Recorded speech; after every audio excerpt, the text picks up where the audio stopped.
देवघराविषयी आपण सर्वांनी जाणून घेतलेलं आहे. मग या देवघरामध्ये सर्वात महत्त्वाचं स्थान असतं ते दिव्याचं. सकाळी आपण तुपाचा जर दिवा लावला तर घरामध्ये सात्विकता निर्माण होण्याचं काम होतं व घरामध्ये सात्विकता वाढते. त्याचप्रमाणे संध्याकाळी आपण तेलाचा दिवा लावला तर ज्या अनिष्ट शक्ती आपल्याबरोबर येत असतात, वाईट विचाराने येत असतात, कोणी आपल्याबद्दल वाईट चिंतत असेल, ते सर्व थोपवण्याचं काम संध्याकाळचा तेलाचा दिवा आपला करत असतो. मग आपण सकाळच्या सत्रामध्ये ज्या मुलांना शिक्षणामध्ये अडचण येत असेल त्या अशा व्यक्तींनी, या मुलींनी आंघोळ झाल्यानंतर गणपतीपाशी उभं राहून किंवा देवघरापाशी उभं राहून ओम गम गणपते नमः 21 वेळेस जप करण्यास हरकत नाही.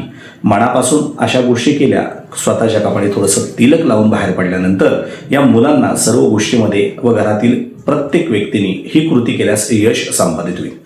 मग हा दिवा हा कशाचं प्रतीक आहे तर आपल्या घरातील कर्त्या पुरुषाचं प्रतीक आहे.